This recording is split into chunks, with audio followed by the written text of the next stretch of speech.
Bien-aimés, Shalom Shabbat, comme disaient nos aînés hébreux. Paix et grâce sur nos âmes de la part d'Élohim, le vivant, le saint, notre maître, le roi des rois, le seigneur des seigneurs. C'est lui qui règne, celui qui nous a délivrés de la puissance de la ténèbre pour nous faire asseoir dans le règne de son fils bien-aimé, Yehoshua, le Mashiach, que beaucoup appellent aussi notre Seigneur Jésus le Christ.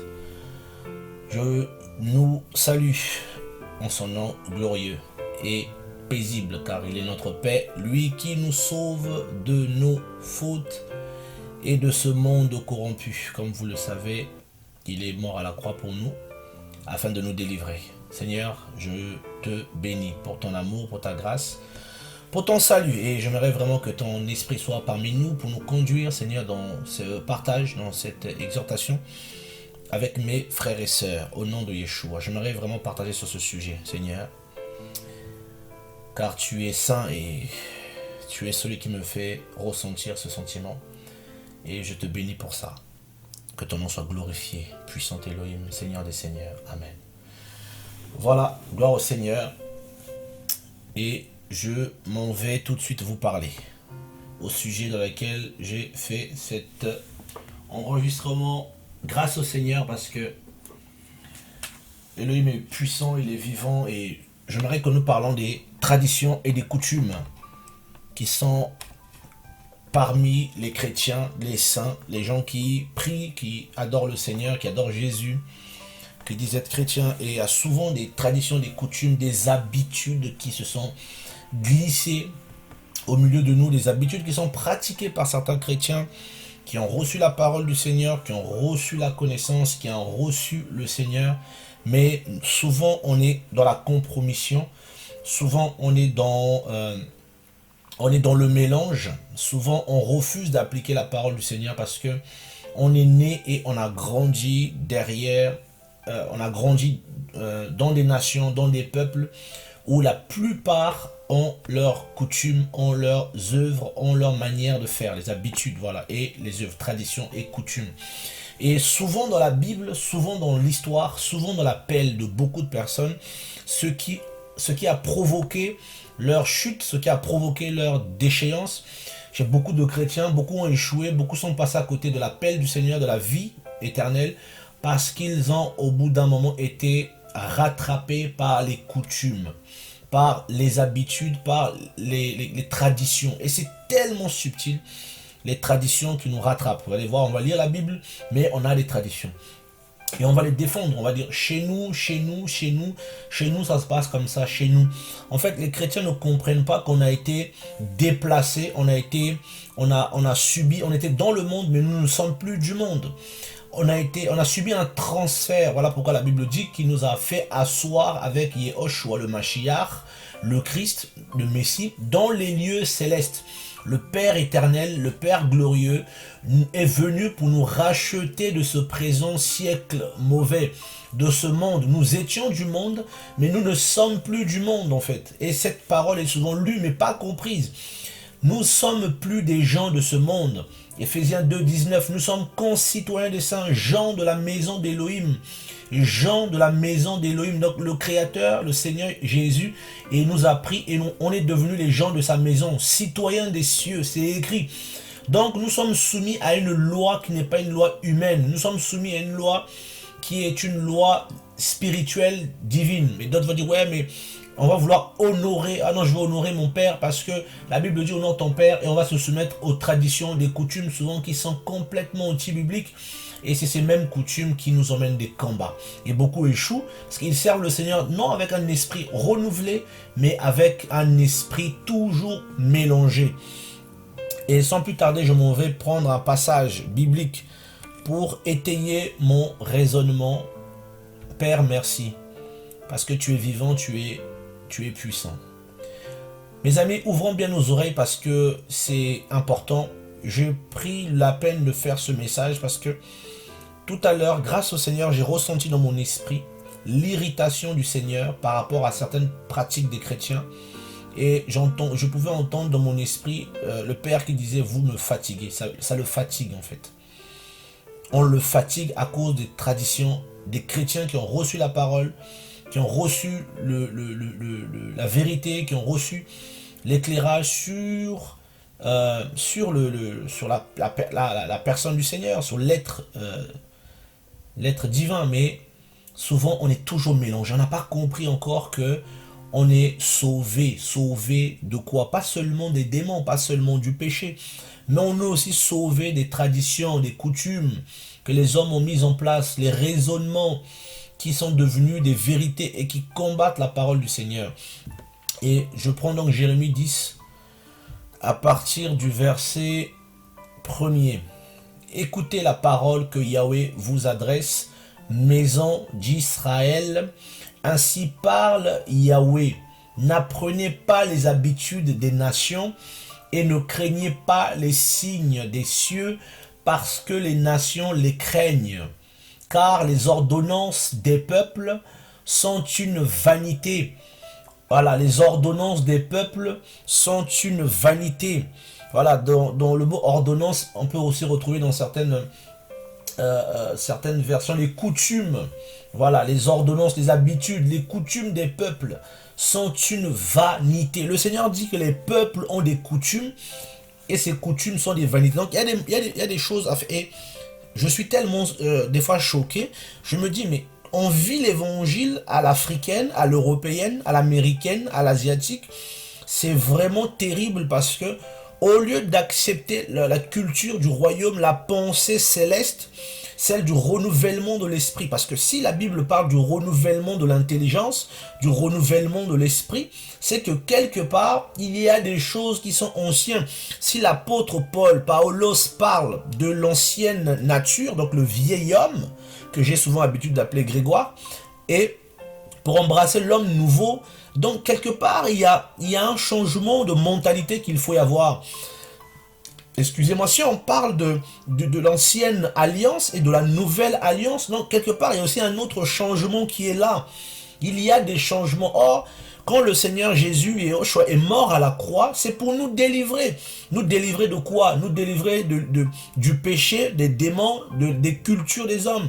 Et Paulos parlait aux Colossiens, il dit que si quelqu'un observe qu'il n'y ait plus de condamnation, parce qu'il y a des gens qui ne observent pas les jours, qui n'observent pas forcément le Shabbat, le dimanche, qui n'est pas dans certaines coutumes, cultures, certaines...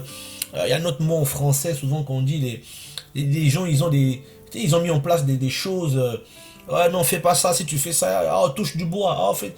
Donc, souvent, ces choses nous poursuivent, et ça nous poursuit même dans nos vies privées, ça nous poursuit même dans nos vies, comment dire ça, ça nous poursuit même dans nos vies spirituelles. Et beaucoup de chrétiens ne se rendent même pas compte que souvent, ils ont ouvert la porte à Satan à cause des traditions de leur famille, à cause des traditions de leurs coutumes. Non, mon oncle a dit, chez nous, ça se passe comme ça, donc je dois honorer la famille, je dois honorer mon père, donc automatiquement, je dois faire ça. Mais tu es chrétien, tu es Jean, tu es quelqu'un qui vit au ciel. Il y a une séparation entre toi et le monde, une séparation entre toi et les choses de ce monde. Et comment se fait-il qu'on est encore soumis aux cultures des nations, aux coutumes, aux traditions des pères? Paul était un zélateur des coutumes de ses pères, comme il le dit lui-même, mais il en a été délivré par la connaissance de Yehoshua Mashiach. Il y a des chrétiens qui pratiquent encore la dot, qui sont à fond dans la dot, or que la dot est une coutume qui est très très ancienne, mais qui n'est pas... Dans la Nouvelle Alliance, le Seigneur ne demande pas aux chrétiens de doter leurs enfants. Par exemple, les parents chrétiens ne peuvent pas doter leurs enfants. C'est une coutume, c'est une pratique des humains. Il faut donc être dans la pratique de la justice. Ce que tu veux qu'on fasse pour toi, fais-le de même pour les hommes, car c'est la loi et les prophètes. Tu ne peux pas demander à un homme qui va épouser ta fille, ramène-moi tant, alors que ta fille va l'habiter avec cet homme-là. Cet homme va peut-être nourrir ta fille pendant des années, prendre soin de ta fille. Ils vont avoir des enfants. Toi, tu estimes qu'on doit te ramener de l'argent, de la bière ou je sais pas quoi.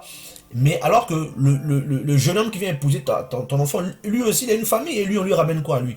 Et lui, à son père, on lui ramène quoi? Notamment, en plus, certains de faire prendre la charge de supporter de façon pécuniaire, financière, du moins, de façon beaucoup de choses de leur femme. Donc, il y a des coutumes comme ça qui sont rentrées.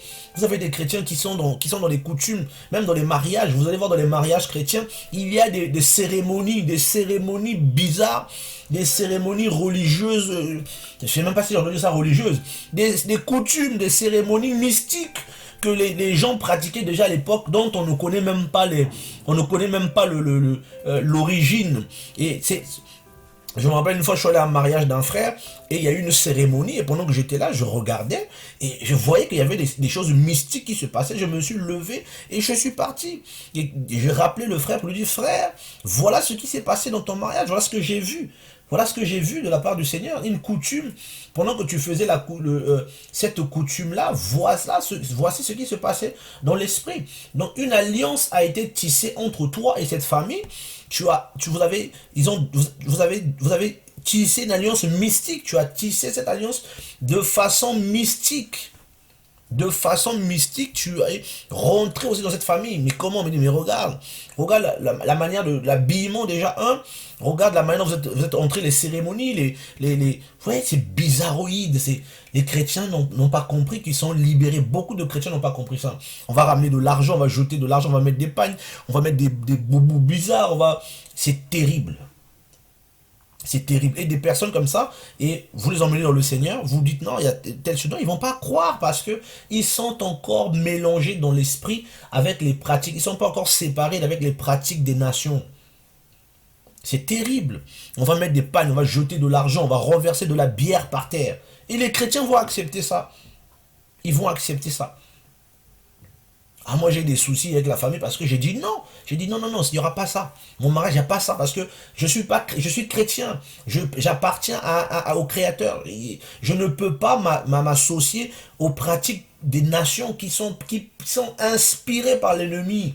Mais non, frère, qu'est-ce que tu racontes? Vous abusez, vous aussi, vous êtes trop au ciel. Mais heureusement qu'on est trop au ciel, vu qu'on y vit. On a été transporté dans le royaume de son Fils bien-aimé. Faut bien qu'on y soit trop. Par la grâce du Seigneur. Donc il y a ces coutumes-là et ces traditions qui se sont glissées parmi les chrétiens et ça les épuise de façon spirituelle. Ça les épuise. Beaucoup ont du mal, juste par rapport à la dot, ça je ne comprends pas. Ils ont du mal. Alors que c'est une logique.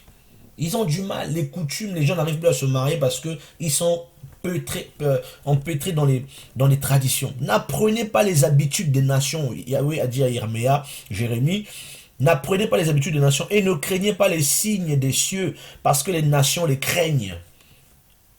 Car les ordonnances des peuples sont une vanité. Les ordonnances des peuples. Tu veux marier une femme, il faut des ordonnances. Il faut une chèvre, il faut un mouton, un cabri, il faut un crocodile chez certains. Il faut des machettes, il faut de noix de cola, il faut du sel, il faut du sucre, il faut des marmites particulières, il faut des sacs de charbon. Mais oh! Il faut telle somme d'argent, il faut ramener des pagnes pour tontine, pour tonton, pour maman.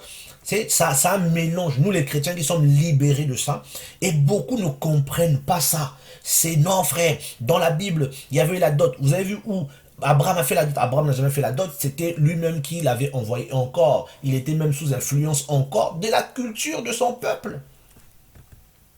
C'était une culture chez lui, parce que c'est pas Elohim qui lui a dit va et fais ça, non. Vous voulez prendre l'exemple à Abraham alors que lui-même il a fait ça parce que dans son pays c'est comme ça que les gens faisaient. C'est pas une ordonnance. Mais nous qui sommes chrétiens, on est libérés de ça. Et qu'est-ce que le Seigneur dit à Abraham?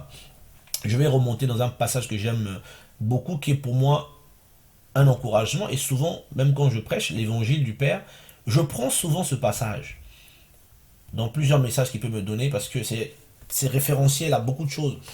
Donc je vais prendre le livre de... excusez-moi. Ça bug un tout petit peu, mais on va y arriver grâce au Seigneur. On va prendre Genèse 12. Oh Seigneur, merci pour ton esprit. Genèse le chapitre 12, voilà. Ça rame un peu, ça va venir. Ah, c'est pas grave. On va faire autrement. Grâce au Seigneur, Genèse le chapitre 12. On va prendre ça ailleurs. Allez, on y va. Voilà. Or, Yahweh avait dit à Abraham, va pour toi hors de ta terre, de ta patrie et de la maison de ton père vers la terre que je te montrerai. je te ferai devenir une grande nation. Donc on va d'abord s'arrêter là. L'Echlecha, dit Yahweh à Abraham, va pour toi. Donc va pour toi.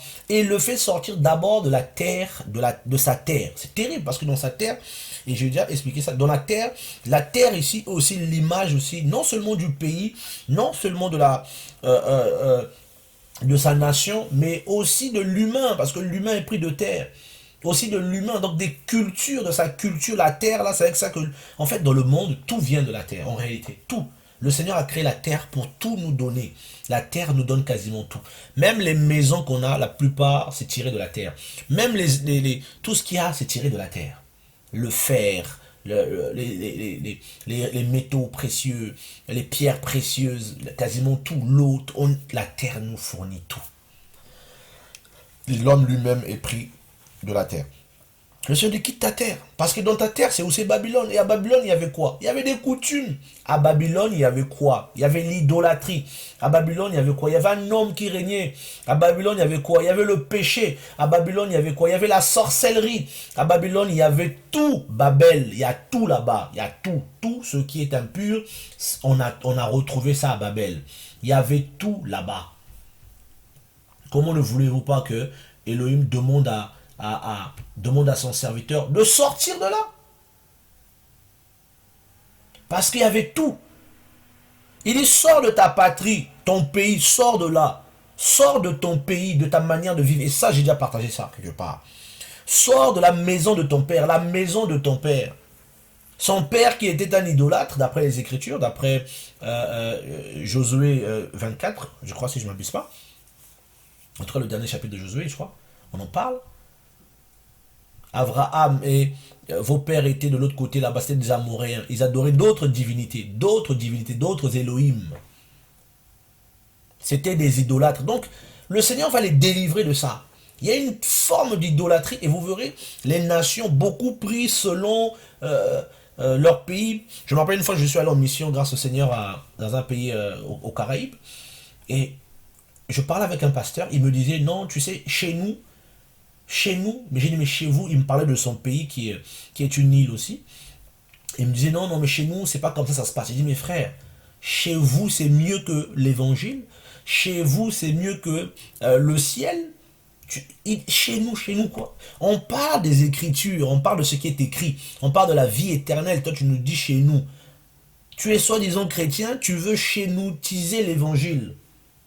C'est pas normal. C'est pas normal. Il y a des choses dans lesquelles on doit sortir de là. Sortir. Parce que si Elohim t'appelle à prêcher l'évangile, si Yeshua t'a appelé à prêcher son évangile, et que tu pars dans un pays étranger, je disais aux frères, mais vous allez vous comporter comme les gens de chez vous, et vous n'allez pas les gagner, vous allez vous imposer. Les Grecs avaient leurs coutumes. Vous voyez les dégâts que ça fait dans les même parmi les chrétiens du 1er siècle. Les Grecs, ils ont mélangé leurs coutumes. Les Romains avaient leurs coutumes. Ils ont pris l'évangile, ils ont mélangé. Ça a donné naissance au catholicisme et à beaucoup d'autres sectes. Parce que leur culture était forte. Une forte culture. Les coutumes étaient fortes. Les pharisiens arrivent aussi avec leurs coutumes. Même les Hébreux, les Juifs, ils ont développé des coutumes. Et le Seigneur leur dit, vous avez annulé la parole du Seigneur au profit de vos coutumes, de vos traditions, de vos commandements. Ce sont des commandements d'humains. Des commandements des pères. Ça a pris place et c'est devenu des doctrines, des dogmes. Et c'est ce que beaucoup font. Et ces traditions-là, ils les ont christianisées, ils ont mélangé ça avec l'évangile. De sorte que vous avez des gens qui sont chrétiens, dès qu'il va aller voir le frère qui l'a imposé la main, ou qui l'a recommandé dans le ministère, ou qui l'a aidé à prêcher l'évangile, ou qui l'a formé, ils ont des attitudes bizarres. En fait, tout ça, c'est la culture, notamment au niveau de l'Afrique. Il y a une chaufferie africaine qui est rentrée dans les églises. Les pasteurs sont comme des chefs de village, les chefs de canton. Il y a une chaufferie terrible. Donc, devant eux, c'est le chef du village qui est là, le chef de famille à l'africaine.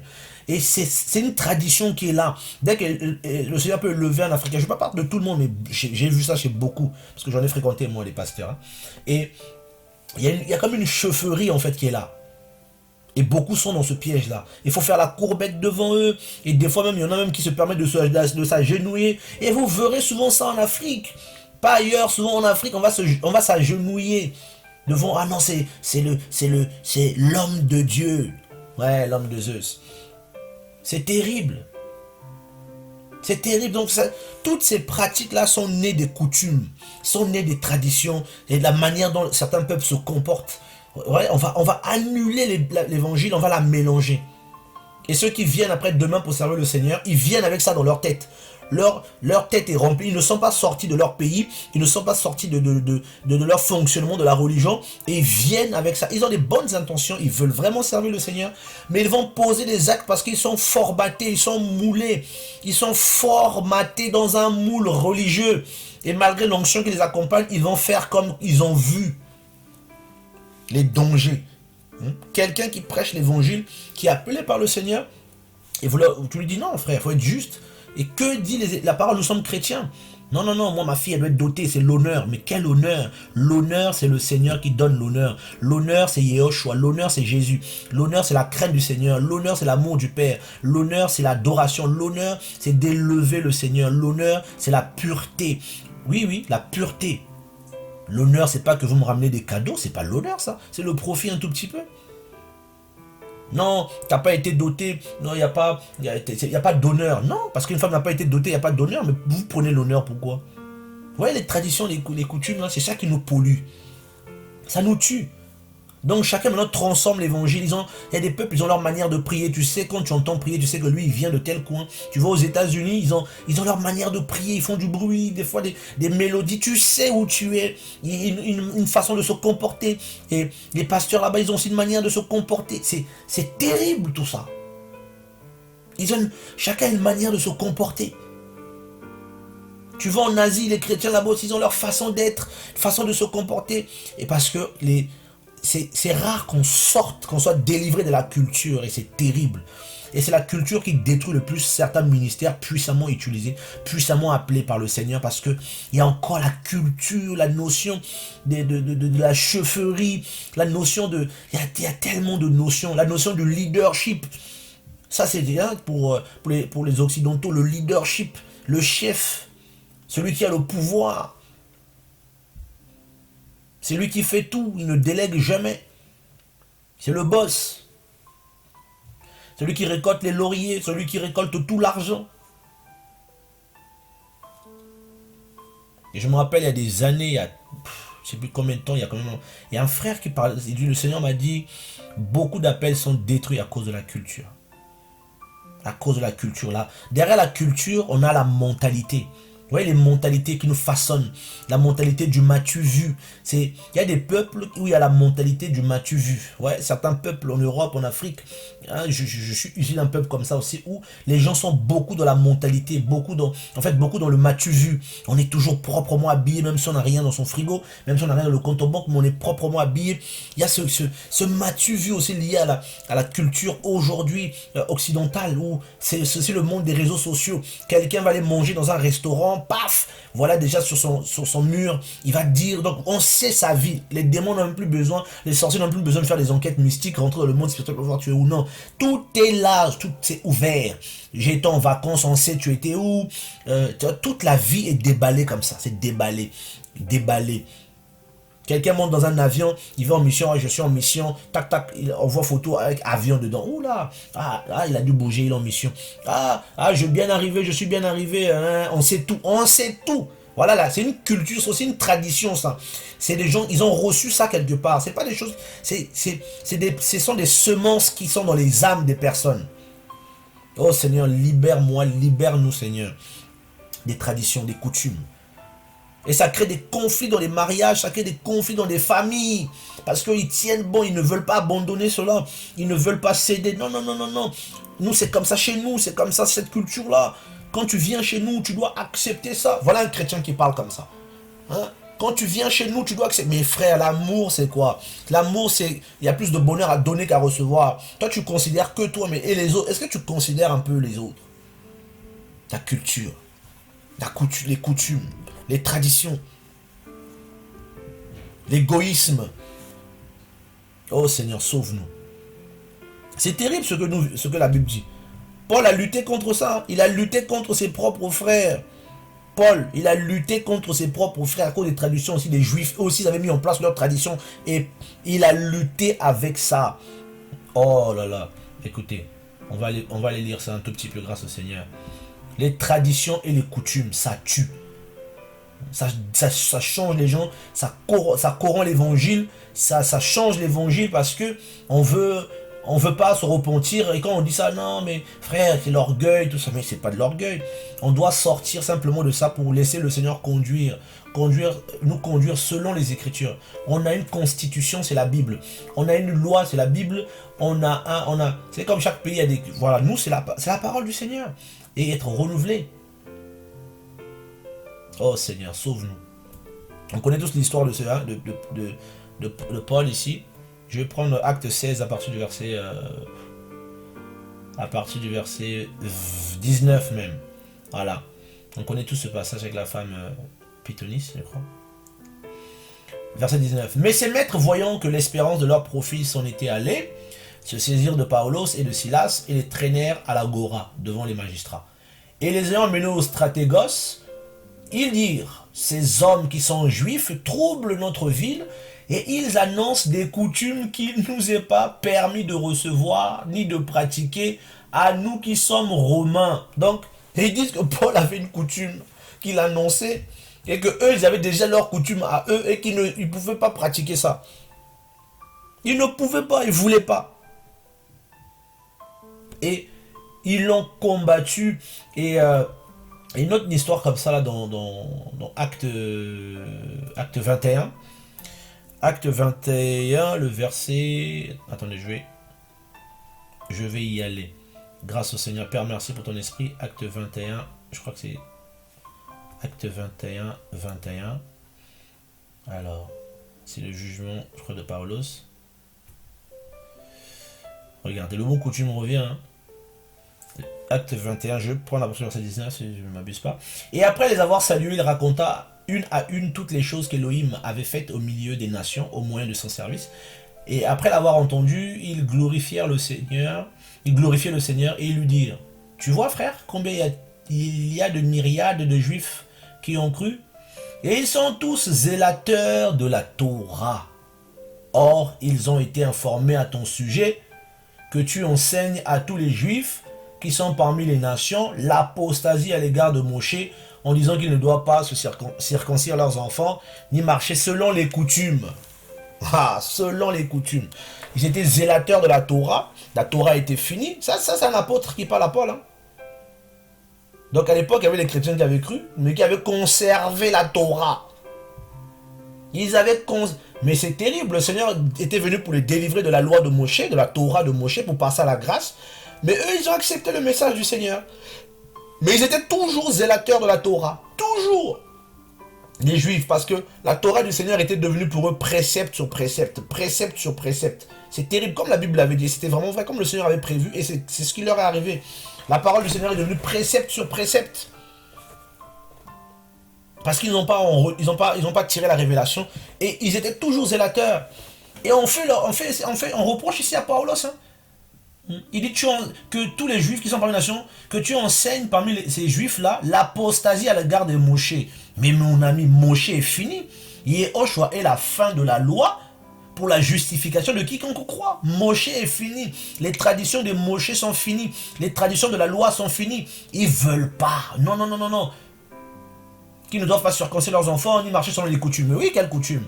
Il y avait la circoncision à l'époque. Donc ils obligeaient les gens de circoncis. Ils obligeaient les gens tout. Frère, comme des chrétiens d'aujourd'hui, ils veulent rester avec Moshe. Ils vont toujours continuer à demander la dîme, alors que la dîme n'est pas du tout n'est pas néo-testamentaire, n'est pas dans le dans le testament du Seigneur, ce qu'on appelle le Nouveau Testament. C'est terrible. Ouais, les mélanges des coutumes. Chaque fois. Et Paul a eu des combats comme ça. Il a eu des combats. Parce que les Juifs avaient leurs coutumes qu'ils avaient mises en place, les traditions des pères, et Paul a dû affronter ça. Oh Seigneur. C'est terrible. Et au acte 26, là-bas, verset 3, acte 28, Paul continue à parler de cette lutte qu'il avait avec les pharisiens. avec les juifs, parce que le pharisaïsme aussi est une secte. Ce sont des traditions qui a donné naissance à ça. Une compréhension personnelle de la loi du Seigneur, et ils ont mis en place des coutumes qui ont tué les gens. C'est terrible. Galates 1,14, que dit Paulos?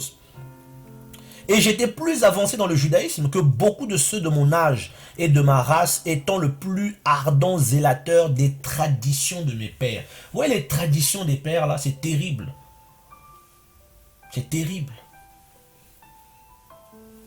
Non, j'étais allé assister à telle chose à la dot, j'étais allé assister à telle chose. Souvent on est dans la compromission, tu sais que la personne a le péché. Non, j'ai assisté à la dot ils vivent ensemble, ils sont dans le péché, ils couchent ensemble, moi je vais aller assister à ta dot. Il y a un problème là.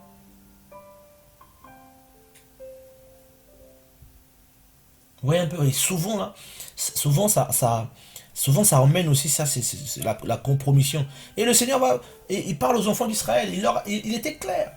Ne vous mélangez pas aux nations dans lesquelles c'est à cause de leur tradition, leur coutume là, que je les chasse. Ne faites pas comme eux. Ne faites pas comme eux.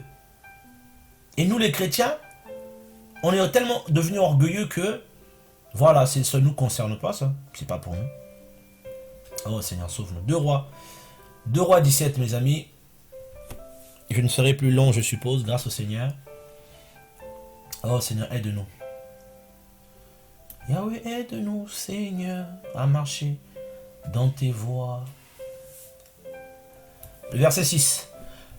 La 9e année de Shéa, roi d'Assyrie, prit Samarie et emmena Israël captif en Assyrie. Il les fit habiter à Khalar, ou Shalash, et sur le Chabor, fleuve de Gozan, et dans les villes de Med.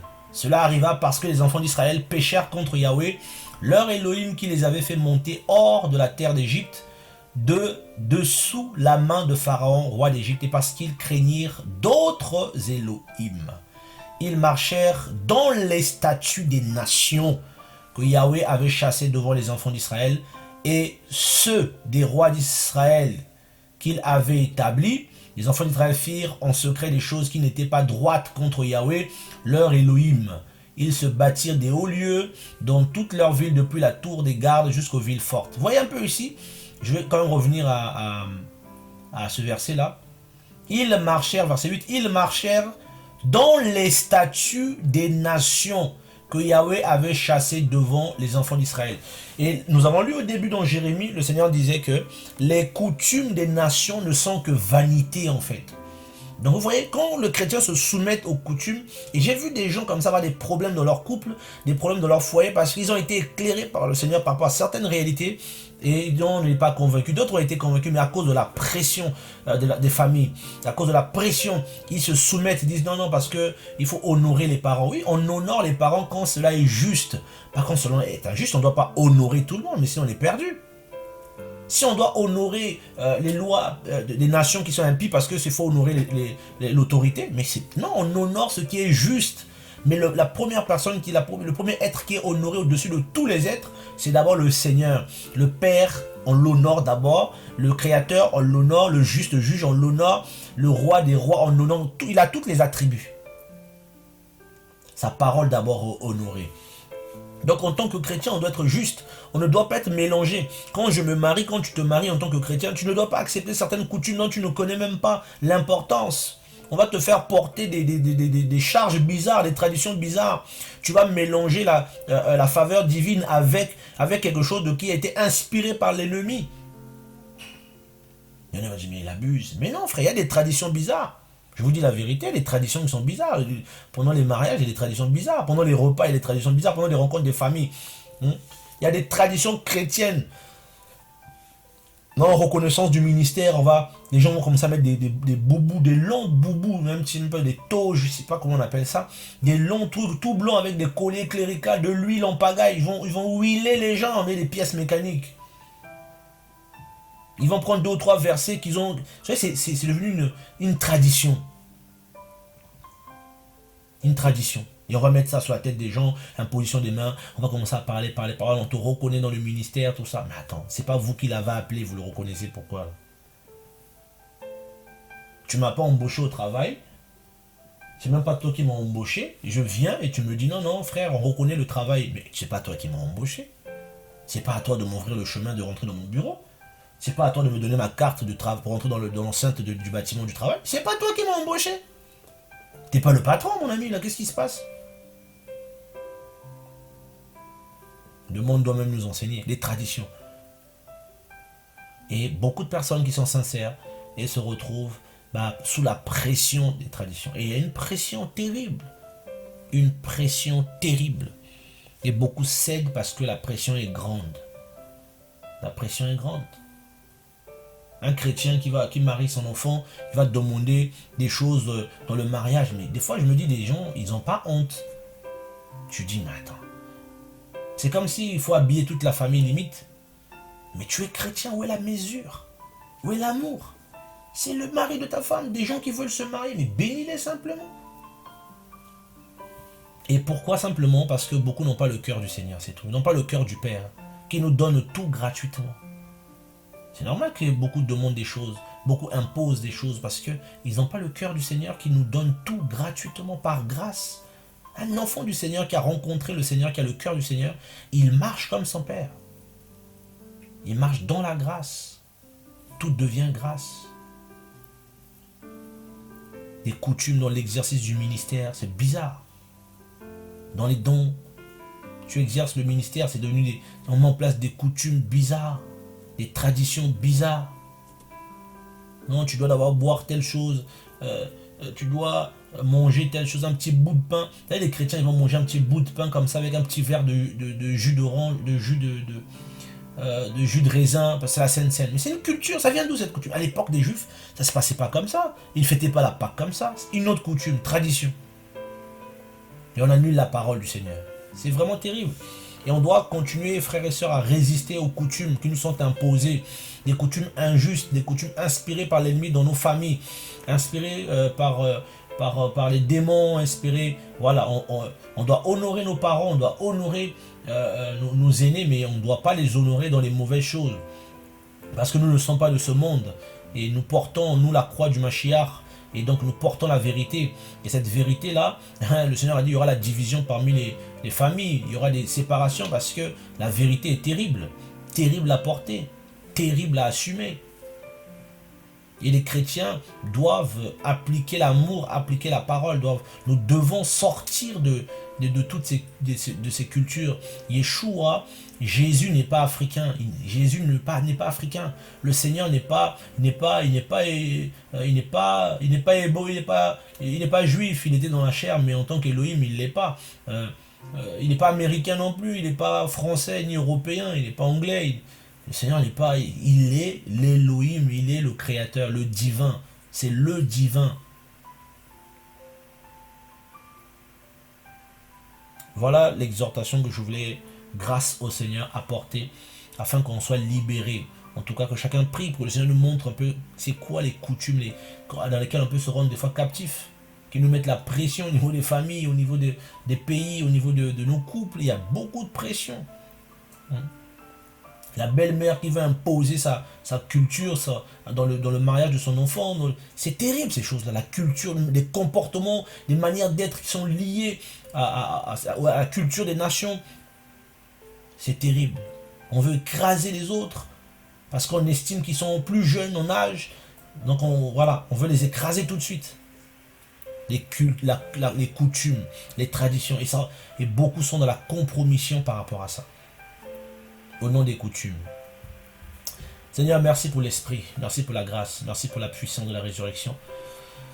Délivre-nous, moi le premier, Seigneur, de nos coutumes, les traditions, les manières d'être, les manières de faire que nous avons héritées. Seigneur, sauve-nous, Papa, sauve-nous, afin qu'on ne puisse pas marcher selon les coutumes des nations, Seigneur, qu'on soit délivré de toutes ces choses qui nous polluent, qui nous empêchent d'aller plus loin, afin qu'on puisse te servir efficacement dans l'amour et que plusieurs peuples, plusieurs nations soient touchés à travers l'appel que tu as mis dans nos cœurs, à travers l'amour du Père, et que nous ne soyons pas des gens sectaires, Seigneur, au nom de Yeshua. Des gens qui sont marqués par le monde, marqués par le système du monde, alors que nous professons Yahushua Mashiach. Seigneur, merci pour ton amour, Papa. Sauve-nous, s'il te plaît, mon Père. Délivre-nous. À Yahushua soit la gloire, à Yahushua soit la gloire. Paix et grâce sur l'assemblée d'Élohim le Saint. Amen.